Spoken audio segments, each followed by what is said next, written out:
We're joined now by Andy Garraway, climate policy analyst at Risilience. Well, Andy, the uncomfortable truth is, no matter how cold this winter's going to be and how difficult it's going to be for European nations, the higher the oil price, the greater the drive for more renewables as well. So I guess, actually, rather than being detrimental to renewables, higher oil prices and cuts from the likes of Saudi is a positive, isn't it? Yeah, that's right, Jeff. I think we know that as the pathway that Europe's been on for the past few years in terms of decarbonisation of energy policy will only, in fact, be strengthened by these moves by OPEC. And I think we need to recognise this as an OPEC plus decision, which means Russia was in the room being part of this decision.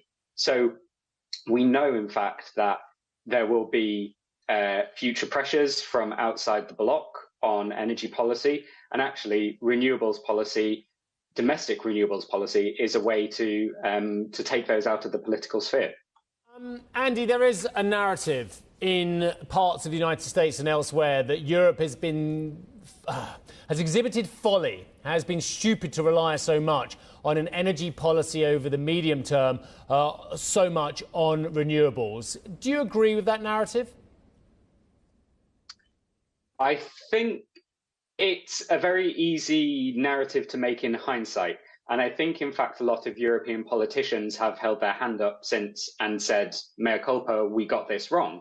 However, at the time, if you think through the pressures on politicians and on decision makers in terms of energy policy, what we're seeing now is an extension of what politicians would have felt at the time in terms of pressure on bills, a push to decarbonise, but to do so in a way that brings consumers along and doesn't leave them hanging out to dry.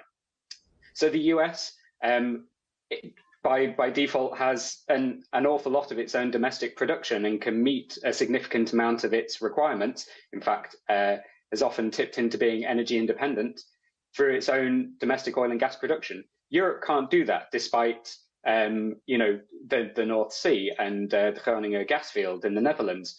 So that fuel has had to come from elsewhere. But I think that's also why you see renewables policy in Europe being far, far more advanced than that in the US in terms of not only the deployment of renewables, but the policy mechanisms which the Europeans have brought in to actually roll out renewables on a faster basis. And those are actually, interestingly, primarily market-led in comparison to more sort of state-driven policy over in the US in terms of renewable energy standard. Yeah, the problem is they haven't really worked, Andy, have they? Apart from in Europe, where they've been able to use the stick of regulation to a certain extent to make carbon credits and the whole idea of paying for carbon relevant. But outside of Europe, it's still a policy that hasn't really got traction. And of course, that's incredibly relevant because we're still talking about the world's largest and second largest economies, which are major emitters, which are not signed up here. So is this still a policy approach alongside the one we're discussing this morning from Prague about capping the energy price that effectively just hampers growth in Europe and doesn't restrict it anywhere else in the world?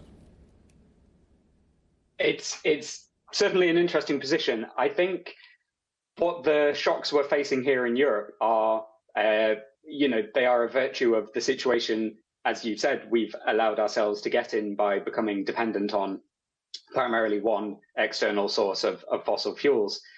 But I don't think we should allow that to detract from the very real need to speed up the transition away from fossil fuels. And this is, in fact, a strong opportunity to do that in a way that benefits European interests. We know that there's going to be immediate shocks, and I think it is right of what the Commission is doing to ensure that costs are not felt by those who are unable to handle them, so consumers, particularly those who are most vulnerable, and to ensure that the costs are actually on the energy companies themselves. So there are pressures being felt elsewhere in the world in terms of inflation, but to a lesser extent as a result of the more limited reliance, let's say, on one particular energy source. Andy, loving the discussion. We'll have you back soon, I know, because this subject is not going away. Andy Garraway, climate policy analyst at Risilience. Coming up.